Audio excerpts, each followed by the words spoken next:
I'd like to welcome everybody to this webinar hosted by the North Dakota Museum of Art.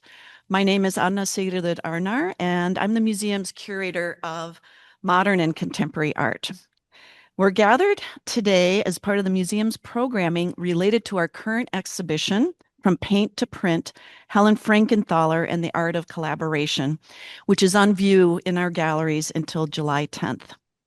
I have a few thank yous to extend. First and foremost, to our speaker today, Cora Chalaby, who's been very patient as we've been getting this webinar set up. And she's joining us from London.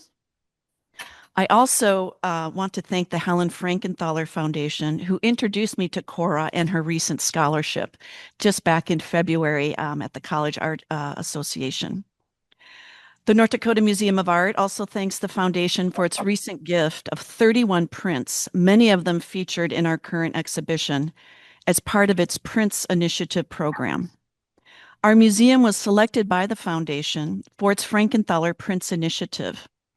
This program is designated for university-affiliated art museums that reflect the foundation's commitment to supporting undergraduate and graduate education in the visual arts and art history. In addition to the gift of 31 works, the foundation provided a one-time grant to develop programming for the study, presentation, and interpretation of artist prints. Last but not least, the museum also wants to thank Universal Limited Art Editions and Dr. William F. Wosick for lending the museum additional prints by Frankenthaler to complement what we have on view in our exhibition. And I'm sorry I can't show you everything, but a few of them are on view behind us. So before I introduce our speaker today, I just want to say that after her talk, we're going to take questions from the audience. And today we have both an in-person audience and also an online audience. And so to facilitate the flow of discussion, I'll be serving as moderator.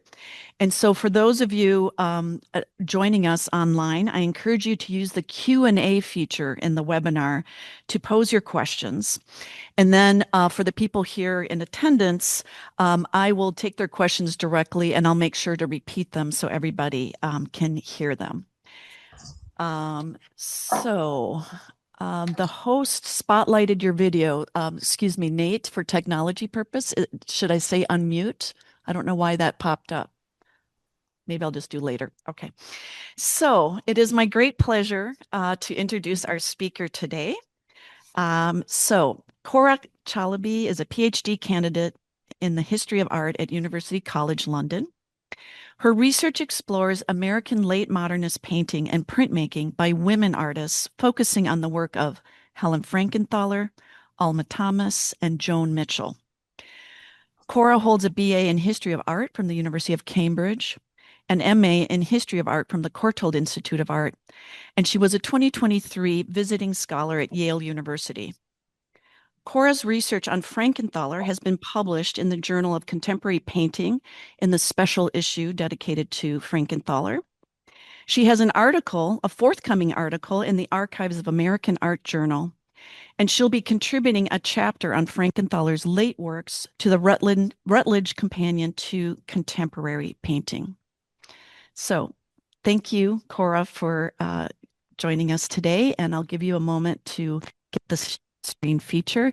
And again, for those of you who just joined, we will be very much looking forward to discussion afterwards, and we'll be taking questions through the Q&A. Thank you very much, Anna. I'll just pull up my slides. Okie. Anna, thank you so much for your very kind introduction and invitation to speak at the North Dakota Art Museum on occasion of your exhibition From Paint to Print, Helen Frankenthaler and the Art of Collaboration, which is part, as Anna mentioned, of the Frankenthaler Prints Initiative. I'd also like to thank the Helen Frankenthaler Foundation for their ongoing support for my research and supplying the images, photographs, and also fact-checking used within this paper. I'm really sad I can't be at the North Dakota Art Museum in person to see this exhibition, but I'm excited to be here now and share some insights into Frankenthaler's printmaking process and specifically her collaboration with Tatiana Grossman's Universal Limited Art Editions workshop. My talk today will last around 25 minutes, and at the end there will be time for questions and answer, where I hope we can more broadly discuss Frankenthaler's printmaking practice. My paper is titled Collaboration and Innovation, Women and the American Print Renaissance. And so, to begin. Cora, excuse me, I'm not seeing your slides. Oh, how confusing. Can you see them now? Can you see them? This is so confusing. The slides should be shared. Can you see the screen now? Yes, now we can. And yes, perfect. Thank you. Perfect. I'm sorry about that. No, it's technology. Full screen now? Is it full screen, Nate? Okay, yes, it is. Okay, great. I'm sorry about that. Okay. In 1971, the American abstract expressionist artist Helen Frankenthaler collaborated with Universal Limited Art Editions, ULAE, workshop to make the etching freewheeling. The print is structured around an exposed white base, superimposed by black drawn lines, which emulate marker pen, and yellow, blue, green, and red-brown segments of colour in the corner of the composition. The black lines loosely suggest the spokes of a wheel. Nonetheless, the empty space on the lower left invokes an expanding or freewheeling sight of possibilities. Formally, freewheeling mirrors Frankenthaler's contemporaneous acrylic on canvas painting, Hommage à HM. However, the titles of print and painting take us to fundamentally different readings. In Hommage à HM, Frankenthaler pays tribute to the French painter Henri Matisse. Such associations with male predecessors have repeatedly constrained narratives of Frankenthaler's practice. Namely, Frankenthaler's oeuvre has often been condensed through Washington Color School painter Morris Lewis's now infamous quip that Frankenthaler was the bridge between Jackson Pollock and what was possible, in response to seeing her 1952 paintings, Mountains and Sea, where Frankenthaler invented the soak stain technique of pouring diluted oil paint onto unstretched cotton duck canvas placed on the floor of her studio. By contrast, I argue for the freewheeling possibilities of printmaking.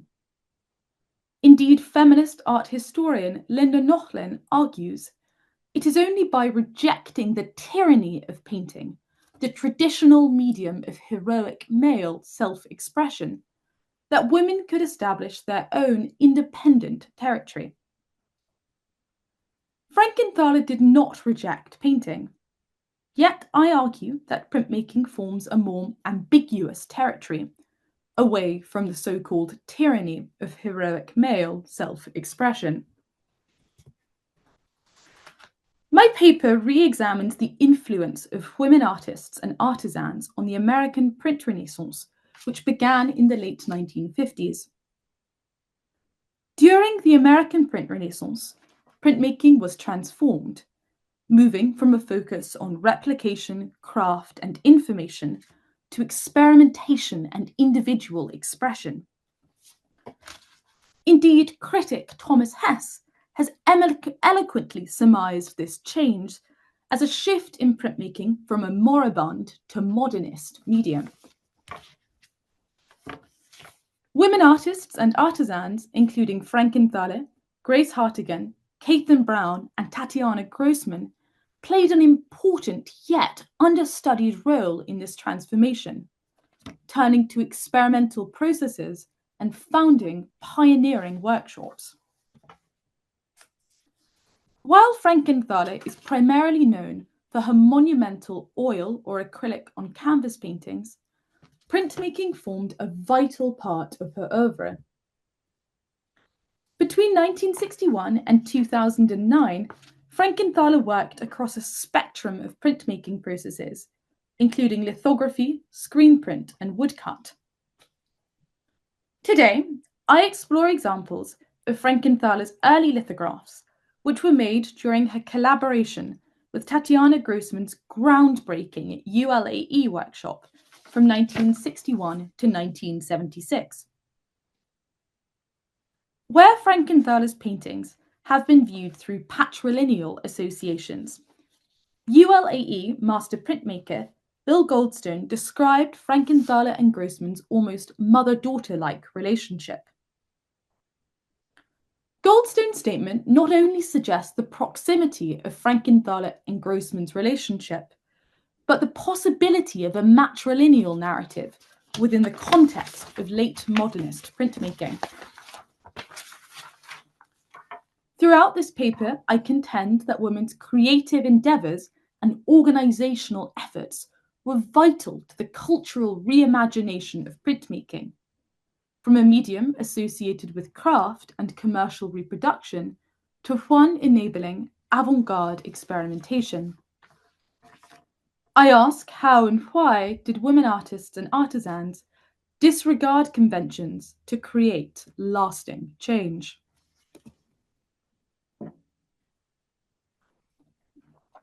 Lithography was the first medium to experience a revival during the American print renaissance in the early 1960s. Artists were drawn to lithography due to the medium's directness and capacity for creating illusionistic, painterly gestures, as an image is drawn with greasy ink onto a flat stone. Pivotally, lithography was championed by two women, June Wayne and Tatiana Grossman, whose pioneering workshops, Tamarind in Los Angeles and ULAE in New York, was central to developing artistic interest in printmaking during this period. In a romanticized origin story, in 1957, Grossman founded ULAE at her home in West Islip, Long Island, after discovering large lithographic slabs in her front yard. Grossman realized that these stones were suitable for lithography, and the project was founded. Indeed, these same stones were subsequently used in Larry Rivers and poet Frank O'Hara's illustrated book, Stones of 1957 to 1959, which was the first project of ULAE. And on this slide, we have an illustration of stones and some other early lithographs made at ULAE. While ULAE began out of necessity, Grossman had sought to publish artist books to financially support herself and her husband, the painter Maurice Grossman. The workshop formed a fulcrum for contemporary artists to meaningfully engage with printmaking media, including lithography, etching, and woodcut.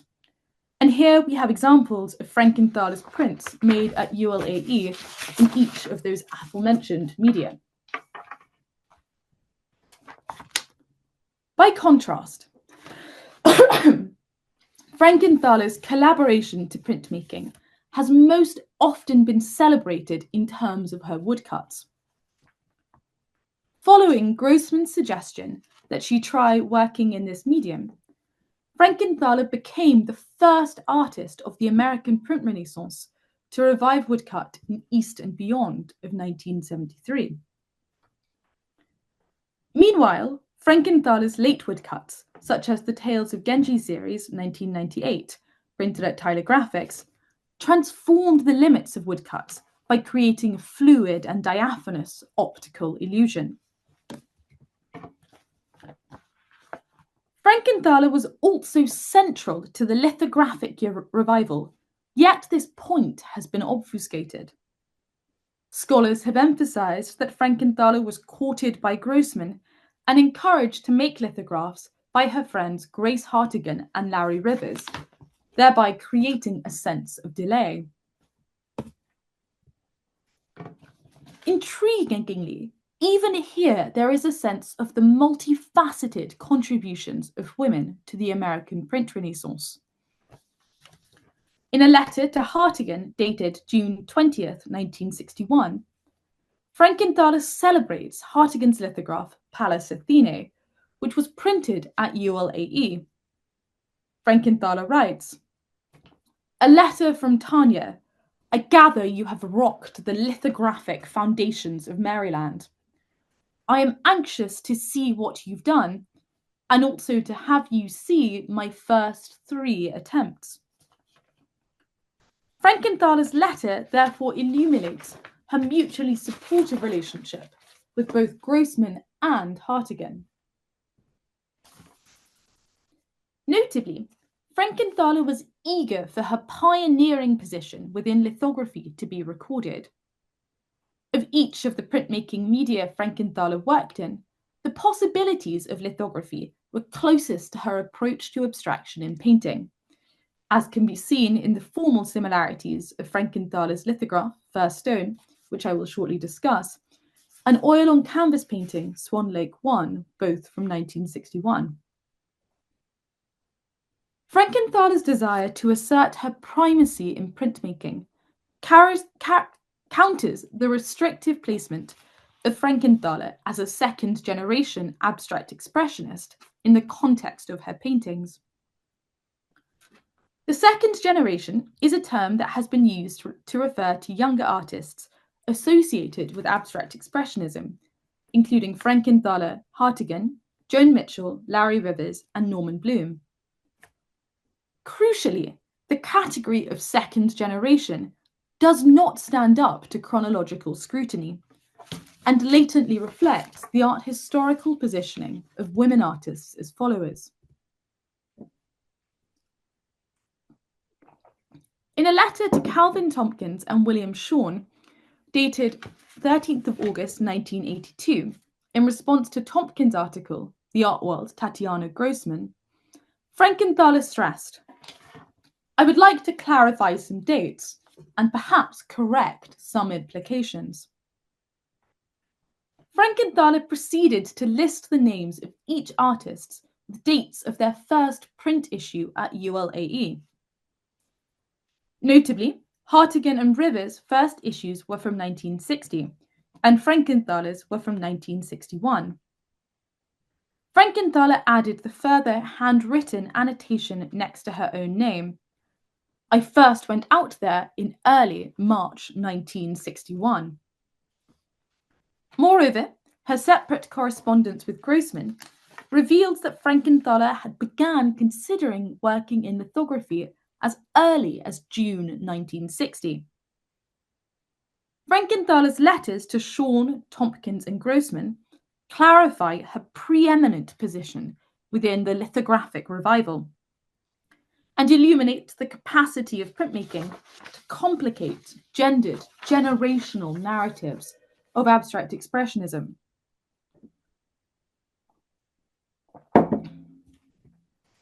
Frankenthaler's earliest lithograph, First Stone, 1961, formally suggests both her hesitancy and excitement toward a graphic medium. Describing First Stone as my supposed print, and noting that she made the work as a novice, Frankenthaler signals to a sense of new indeterminate possibilities she saw within lithography.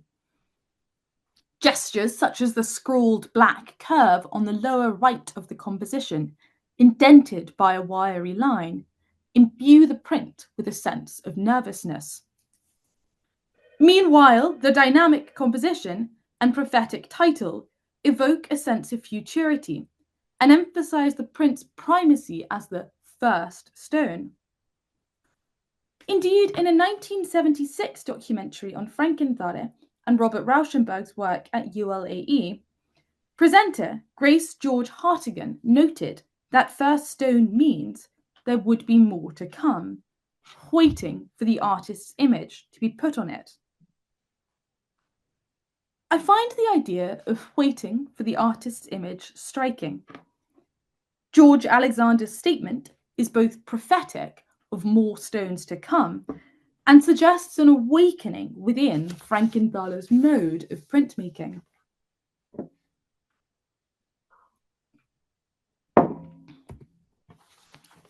Collaboration between artists and artisans was a distinguishing feature of specialist workshops of the American print Renaissance, including ULAE and Ken Tyler's Tyler Graphics. Moreover, Frankenthaler's prioritization of collaboration positioned her at the foreground of printmaking of this period. Workshops of the American print renaissance emphasized the close relationship of artist and printmaker, skilled individual production methods, and experimentation, thereby countering a focus on cheap graphic reproduction in earlier printmaking workshops.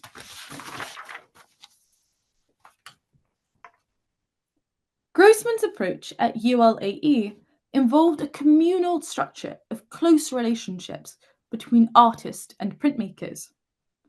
The proximity of artist and printmaker is illuminated in Hans Nemuth's 1964 portrait of Frankenthaler and artisan Sigmund Preud working together at ULAE.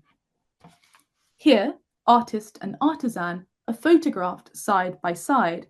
Formally, their lower arms appear to blur as they mutually work on a print.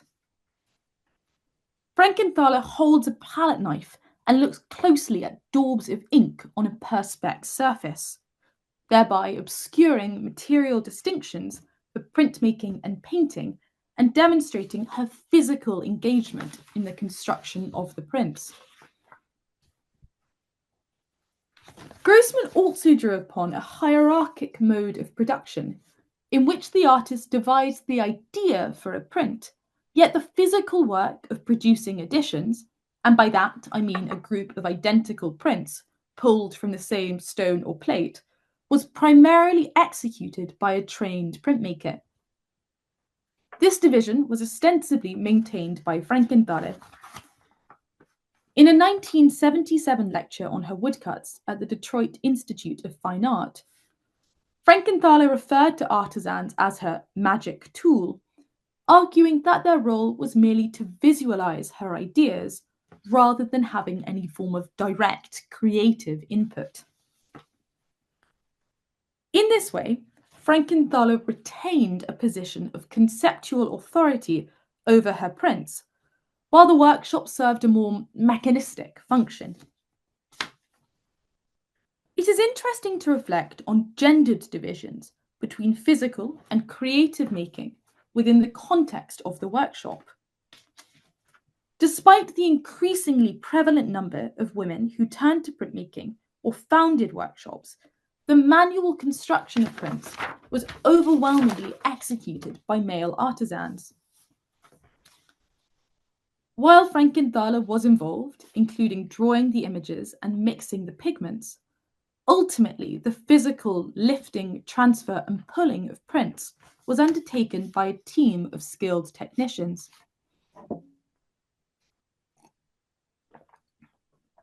Indeed, Nemuth's photograph subtly implies Preud's greater physical role in the construction of the print.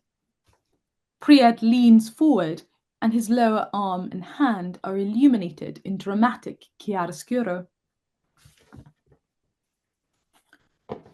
Such gendered divisions are staged within Edward Oleksack's March 1972 photograph of Frankenthaler and Bill Goldstone working at ULAE on Frankenthaler's lithograph Venice II. Goldstone emphatically leans forward, holding a brush and closely demarcating a line on the surface of the print. Meanwhile, Frankenthaler stands at the front of the photograph, making direct eye contact with the camera in a position of authority. Despite her rolled-up sleeves and apron, the void between Frankenthaler and Goldstone and their differing poses suggests a conceptual and physical division within the formation of this print.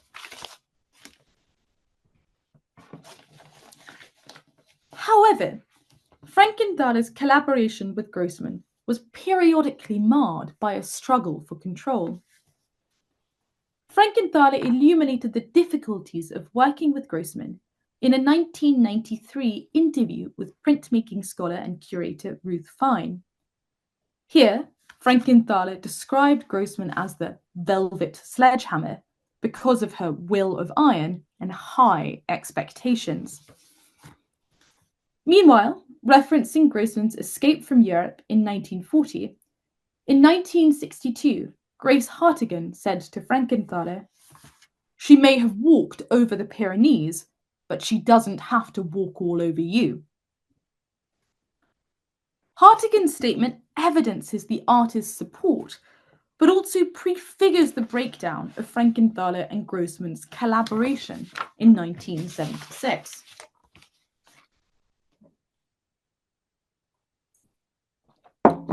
Grossman and Frankenthaler also adopted a conceptual model of collaboration in their approach to materials. Within the context of lithography, material collaboration can be understood in the encounter of artist and stone. Revealingly, in interviews, Grossman frequently described the agentic and reciprocal properties of lithographic stone. As examples, Grossman reflected, "The stone itself imposes, inspires, limits. Stone is a beautiful medium just for its response. The same stone could have so many moods."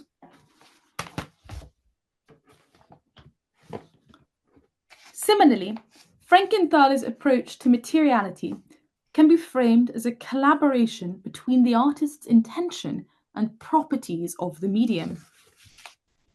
Discussing her process of collaboration, Frankenthaler reflected, "As the print evolves, it tells you, you tell it. You have a conversation with the print." Frankenthaler's statement illuminates a sense of instruction and response within her approach to materials. Her process suggests a conversation of listening and learning to how ink and stone react.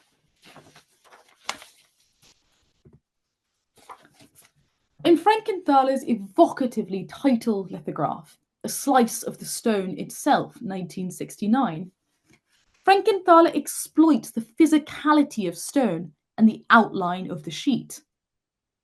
Indeed, Frankenthaler did not seek to imitate painting and printmaking, but rather, as art historian Carol Armstrong so eloquently argues, Frankenthaler emphasizes the stoniness of lithography. Here, the earth-toned sheet becomes part of the structure, and Frankenthaler exploits the linearity of lithography through thick calligraphic strokes and wiry lines. Moreover, the grey sheet with deckled edges is reminiscent of the lithographic stone, and the triangular form dominating the composition suggests a wedge or slice, a hard material now cut through.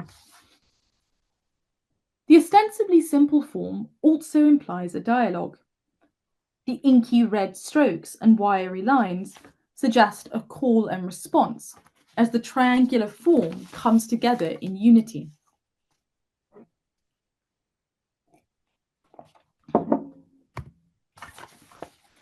Frankenthaler's monumental triptych, Lot's Wife of 1971, signifies a paradigm shift in printmaking. Indeed, reflecting on the expansive possibilities of printmaking illuminated within Lot's Wife draws us to a conclusion. Lot's Wife was commissioned for a ULAE retrospective, which was planned but ultimately never realized, at the Corcoran Gallery in Washington, D.C. in 1970. While visiting the Corcoran, Grossman decided that each artist should make a monumental print. Reflecting her pioneering status, Frankenthaler was the first artist to explore Grossman's idea. Lot's Wife is comprised of 3 stones which measure over 11 feet high, in contrast to the single small lithographic slab used in first stone and made exactly a decade earlier. The physical scale of Lot's Wife is indicative of Grossman and Frankenthaler's lasting impact on the American print renaissance. Printmaking had moved, in Frankenthaler's own words, from the small and precocious to an expansive realm of possibilities.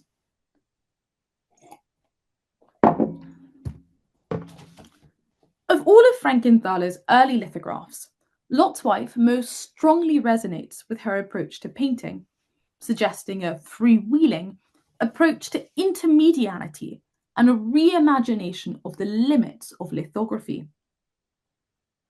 Within this print, Frankenthaler repurposed the long vertical format, which she rarely used, an open segmented frame from her earlier acrylic painting, Wales, of 1966.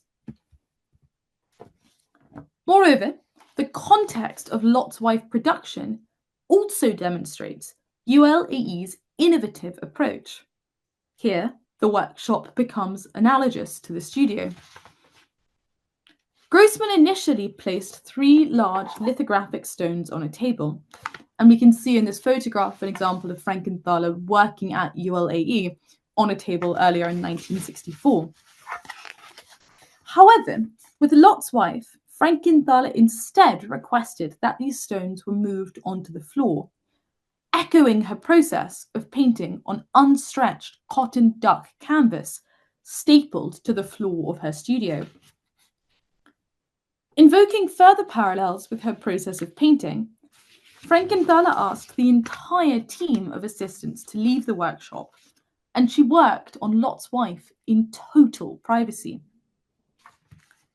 Frankenthaler's approach resonated with Grossman's emphasis on the privacy of printmaking. In a 1981 interview, Grossman reflected, "A print is very intimate.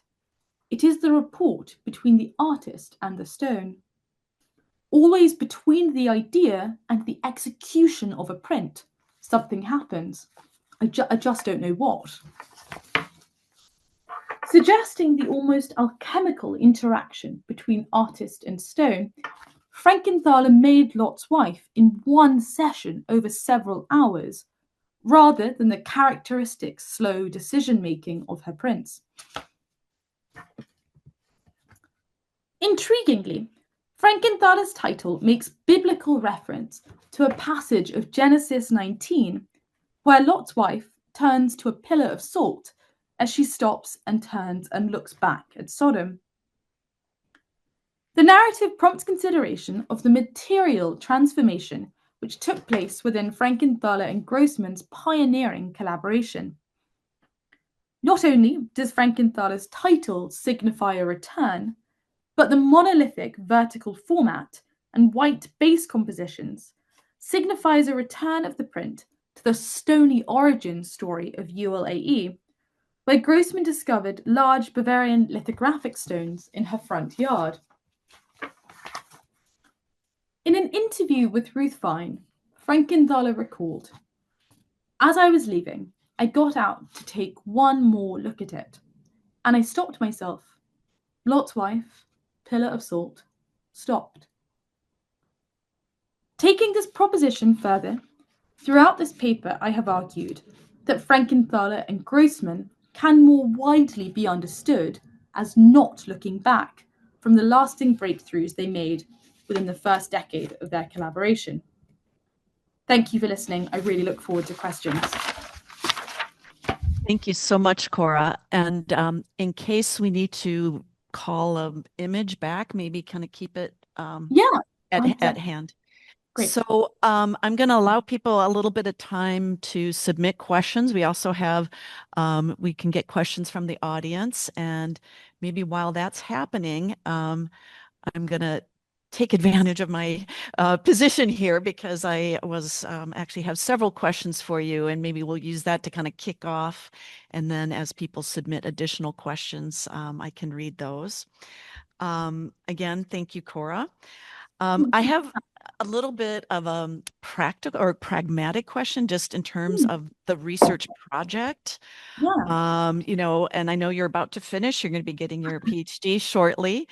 But I'm wondering, as a scholar who's based in the UK, and I know you've spent obviously a lot of time in the States, but I'm wondering, are there resources in the UK that were available to you, either private or public, in doing research on the artist? So, in all honesty, it's my project really depends on archival research, and with that, I've been I was awarded a good scholarship from UCL, and I've also been really dependent on consistently getting archival grants throughout my PhD. So my research has been funded by organizations including the Terra Foundation for American Art and Getty. So the resources in the UK are somewhat on the limited side. I've obviously been really fortunate to work with the Frankenthaler Foundation, who've been really generous with sending resources. And similarly, I work a lot with the Joan Mitchell Foundation. They've also been incredibly generous. Where resources are quite productive, my work on Frankenthaler began during my undergraduate at Cambridge, which has a painting by Frankenthaler, a work on paper in the Kettle's Yard art collection. And they have some really interesting documentation regarding the Whitechapelshire Frankenthaler. So even though, kind of archival materials are limited, there's great university resources, and that kind of Kettle's Yard project really got me interested in Frankenthaler. As well as, digitization from materials from the Archives of American Art. I think I've been really fortunate with the ability to come to archives in the US and also digitally access materials. Right. And just as a slight follow-up, could you give us maybe a snapshot of, in terms of collections, private collections, are there works available? Like, are there collectors in the UK or even in Europe, in the continent, or just kind of wondering about that? So yeah, we have a sort of selection of Frankenthaler paintings in the UK. The Scottish National Gallery has a painting called Satin. There's two in Kettle's Yard. There's one in the Ulster Museum. Chris Levitt's a great private collector, and the Tate has a selection of prints. So I've been really fortunate to teach some of my undergraduates at UCL the kind of Frankenthaler prints at Tate.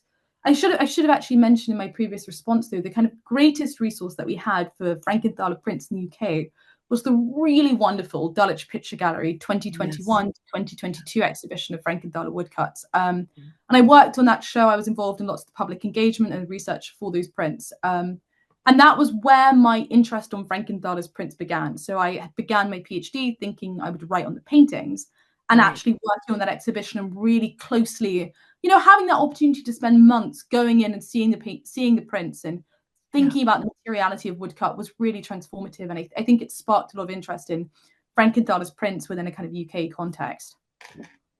Okay, thank you. It's just, interesting to see how that, because I know what's available here, but just wanted to know about that. Yeah. And I'm just going to check with my audience, my in-person audience, to see if they have any questions. They're just eager to listen. So I have another follow-up. And again, I'm just thinking about materials and information that we have on Frankenthaler. And I loved how you quoted, her expression about having a conversation with print and this idea of listening, this kind of back and forth. And I just, in general, I obviously was not an expert on Frankenthaler before we got this gift, but I really enjoyed, there's just so many resources where she's actually talking about her kind of physical, and I would almost say emotional engagement with the process. Like we have so many, between letters and other kind of insights to that. So going from there to the other two artists that you're working on, Alma Thomas and Joan Mitchell, I'm wondering if you found as much information, these kind of internal conversations and reflections and, this whole transition of going from being a painter, right? And then pivoting and working in another medium. Because I have not worked on those other artists. So That's a really interesting and kind of very generative question for me. So my PhD is broadly structured around questions around materiality, and Frankenthaler goes from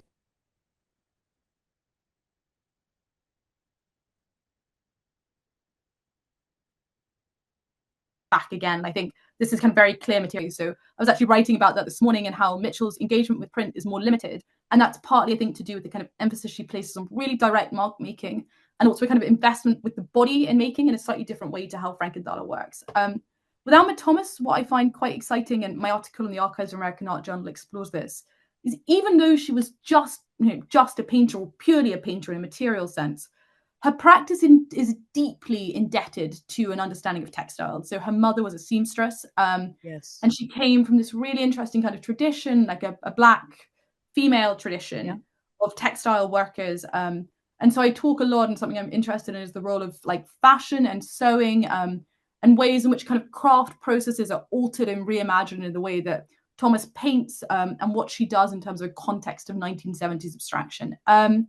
Also, though, building on what you said, I think it's interesting to work on these artists as very different kind of characters. So Frankenthaler was very effusive in the way that she spoke about her paintings, and there's almost, I think you can build an entire literature based on what Frankenthaler said and take it on her own words.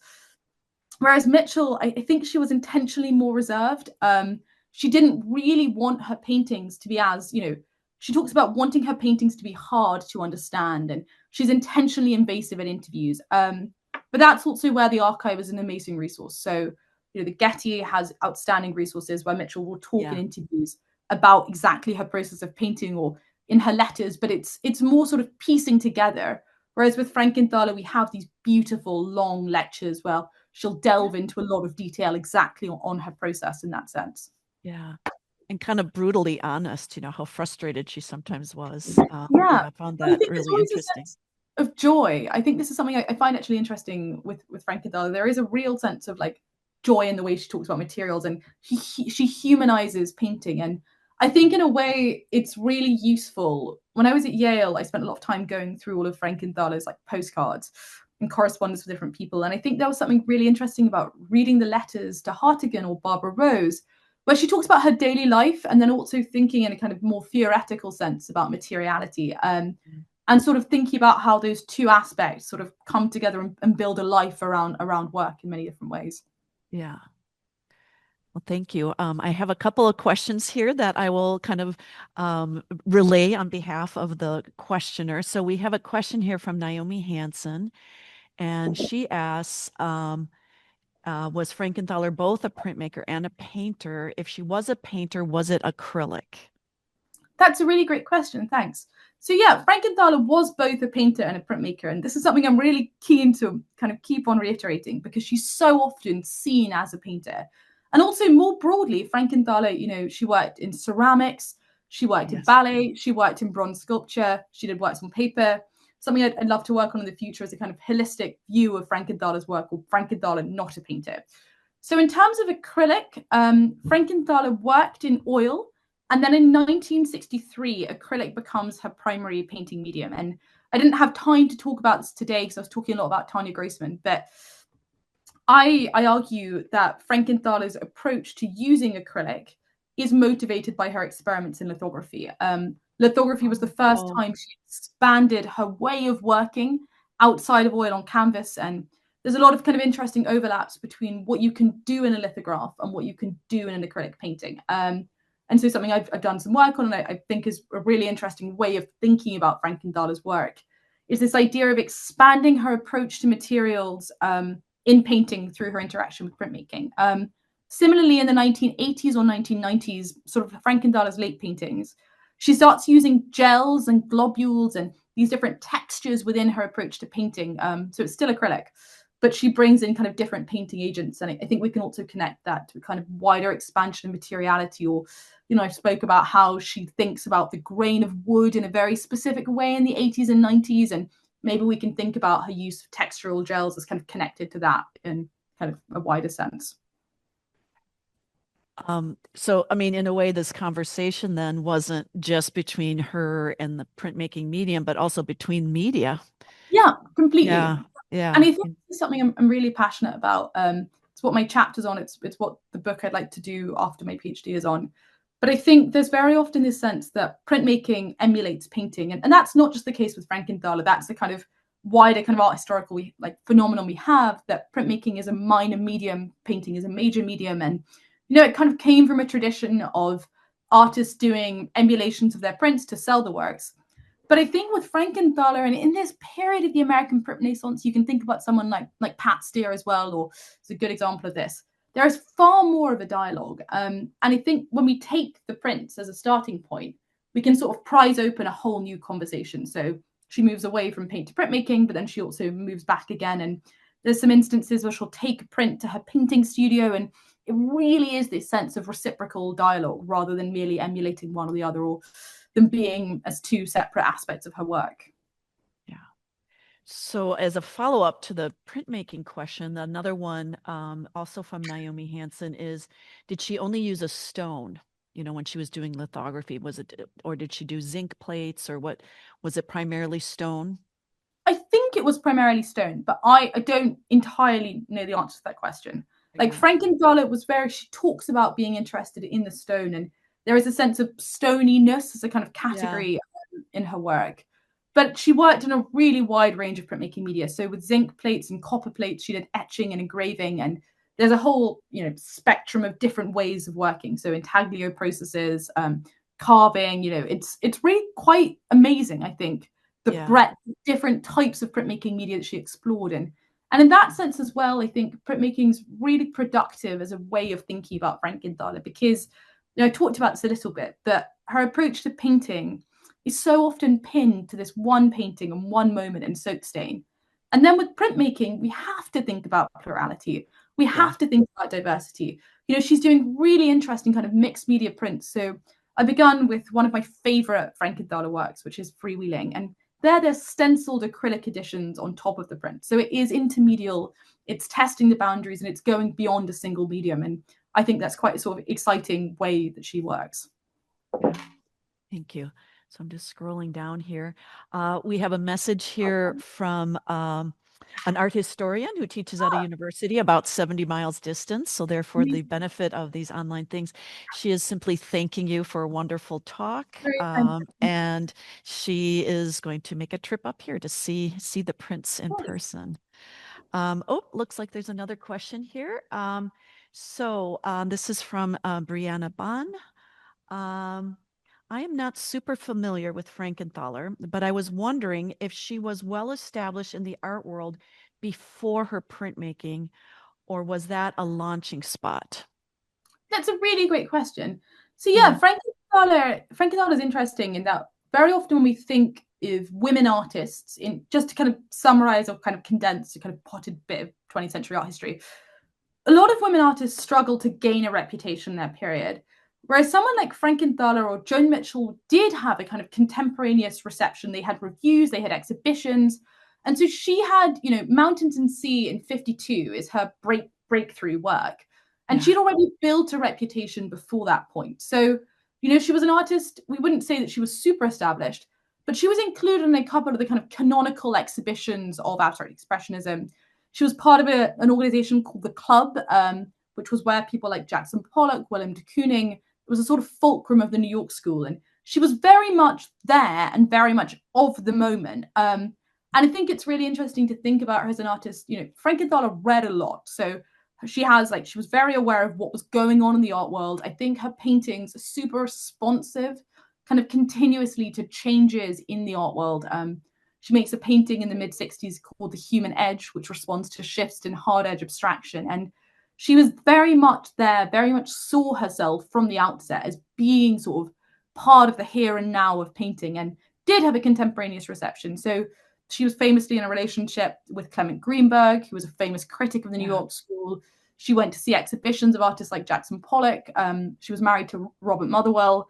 Like her life and her friends, and she was friends with people like Joan Mitchell. Or she had a complicated relationship with Joan Mitchell, but Yeah. she knew people like Joan Mitchell and Grace Hartigan, and she was there and she was exhibiting. And I actually think there's almost the question of why work on Frankenthaler was something I got posed when I was applying for PhDs, and something I come up against quite a lot.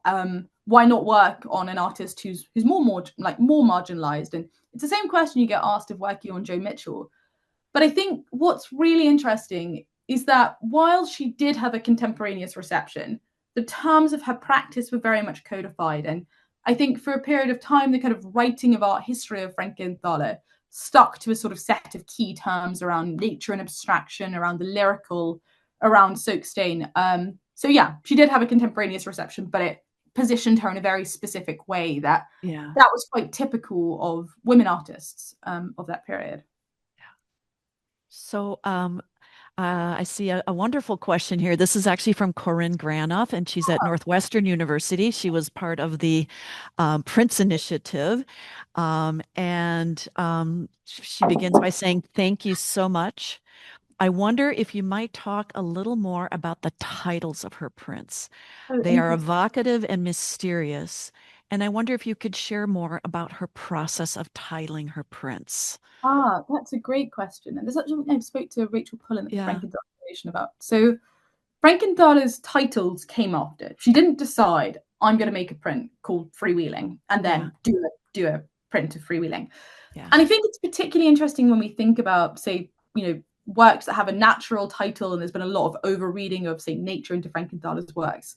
But she would have conversations with different people. So, the Eleanor Monroe papers in the Archives of American Art are really interesting for this. There's lists of different titles, and sometimes, I think the titles, we can read an element into them. So I, in my own work, and I like the art history of Frankenthaler, that is selective of when it reads into the title. Like, they're evocative.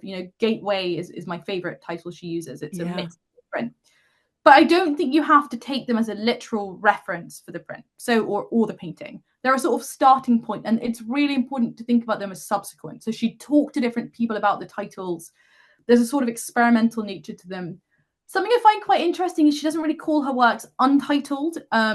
And in yeah, that sense, she distinguishes herself in a kind of 60s context when we have, say, a minimalist moment or a yeah, conceptual moment. I think giving her paintings titles is a way of positioning herself within a very specific sort of like history of abstraction. And there's a sort of sense of push and pull. I think something I like about Frankenthaler as an artist, or find her interesting, is that her paintings and prints give away an element. Like, you can get a certain amount out of them, but they yeah, also want you as the viewer, or I think the word reader is quite helpful to think about, but to kind of make an agentic choice. Like, how far am I reading into this? How far am I looking into this? And yeah, I think, one of Frankenthaler's favorite words that she uses time and time again and emphasizes the importance of ambiguity.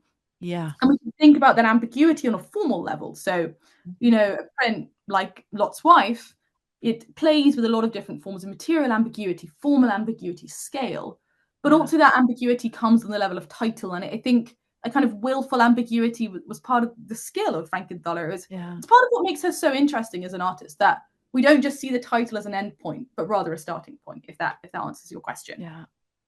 When I wonder if sometimes too, if it wasn't just the reflecting on the experience of making the print, like she didn't Mm. maybe have a title in mind, but for example, we have a large scale print called Tutaku, and Oh, I think it's because the kind of composition came to her very suddenly, so it's more a reflection mm, about the process. And then again, I'm mostly reflecting on the prints that we received as the gift, but there's also place names. So we have yeah, one called Alaska. Right mm, behind me here is Ramblas, and she did a whole yeah, series when she was in Spain. But it doesn't seem to be a consistent system. It's a little yeah. bit, like you say, a little bit more organic. Or like Madame Butterfly, like, there is a reference to an opera. There's all these different references that we can read.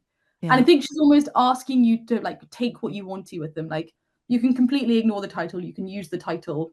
It's where do you choose to engage with it? But they're both specific and playful. And that sort of tension, I think, exists in her approach to titling, but also her like logic of form. And it's very yeah, typical of Frankenthaler to not give it all away too easily. right. So I'm just gonna check. No, okay. Check my in-person audience too. So, Cora, any final remarks or comments? Perhaps flip the script and ask questions back to the audience. Yeah, I guess I'm just interested in what the audience finds most interesting in Frankenthaler's prints. I've been working on them for a long time, and I'm always interested in what other people find interesting or exciting. Or you, Anna, as you've curated this amazing exhibition, what is it that drew you to Frankenthaler's prints? is this a question to me or just Yeah, anybody? to you, and more generally. Yeah. Well, um, I think I confessed this at the first Frankenthaler Foundation meeting that I participated in, but I call myself a fallen painter. So when I was very young, I was, aspired to be a painter, and she was one of the people that was kind of a role model for me. Mm. But I didn't know about her printmaking until much later. And ironically, I became a scholar of people and works on paper. And I worked on the development of the whole concept of original printmaking in the late 19th century. And what I love about this project and about thinking and studying about Frankenthaler is this idea of the Renaissance, because there was an Mm, earlier kind of movement to elevate the status of lithography in particular, but yeah. printmaking as an original, Yeah. print as opposed to reproductive. And, this idea of limited editions that was kind of codified in the late 19th century. Then it kind of went underground. And so, what I like not only just about my recent reading about Frankenthaler, but actually your dissertation in particular, is this fundamental moment, post-war moment. Mm, And that honestly, a lot of women were directly involved. I mean, you yeah. mentioned Tatiana Okay. Grossman, but June Wayne is also somebody that Yeah. figures in your research. And so, you know, maybe some people, when they don't know about Frankenthaler as a printmaker, they just see it as an extension of her painting. But Yeah. I don't think it's that. I mean, it's actually, these are original solutions, works in and of themselves. Obviously, they inform one another, but they're Yeah. also distinct tracks. So I Neat. guess, but I don't have the depth and the research that you've done. So that's just a very general way. But I think No, most people but get to know her as a painter before as a printmaker. yeah, I think it's really interesting. People do, and I think something I find, like I knew Frankenthaler as a painter. I started with her works on paper, and then I wrote my undergraduate dissertation on Frankenthaler's big paintings. And it's sort of been this quite weird process of flipping the script in my own kind of mind about what I find most interesting and why. And I think you can't separate the paintings from the prints. Yeah. And she talks so much about that, yet the scholarship does, and I think that's more widely a problem with the American print Renaissance as a period. It's a period I find super interesting, but it's written out of art history, or it's written Yeah. in this very separate way. And there's this dialogue. It's a moment of the 60s where there's questions of materials, and I Yeah. always ask why is print not mentioned? But a great sort of quote that builds on what you said is she talks about not being Jekyll and Hyde in painting or printmaking, and that she'd never do something in one that she wouldn't do in the other. Yeah. And I think it's really important to always keep that in mind when you're sort of grappling with her prints or with her paintings, that they're not two different parts of of her brain or of her way of thinking, but it's this whole kind of continuity. It's this conversation. And I know your exhibition is called collaboration. I think that word is so key to the way that we Yeah. think about her as an artist. It's collaborative across medium. It's collaborative in the way she's thinking about other artists, the way Yeah. she's framing herself in that period. And I think it's an interesting word to think about. Yeah. Well, thank you so much for joining us today. And everybody, I can't see who joined us in the webinar, but again, I appreciate the questions that came in, and this ongoing conversation about Helen Frankenthaler and her role as a printmaker. And I thank you, Cora, because I'll be giving some tours and engaging with, audiences while the show is up, and definitely leaning in to your scholarship. And thanks again for your time. And I That's thank amazing. everybody else. And some messages coming through also thanking you for this talk. And um, I will continue the conversation with you, Cora, through email. I have some other things I'd like to contact you about. So. Great. And thanks Thank on you so behalf much. of the North Dakota Museum of Art. And thanks again to the Helen Frankenthaler Foundation as well. So, Yeah, thank you all so much for coming, and Anna, for this amazing opportunity. It's been such a privilege to share Frankenthaler's prints with a new audience, and have my work talked about in North Dakota, which is very far from me in London. But thank you so much, and I'm just yeah. incredibly grateful, and I hope you all took something away from this Okay. conversation. Thank you so much. Okay. Thank you. Well, if you're in Canada, we're not too far away. So, Great, thank you. Bye.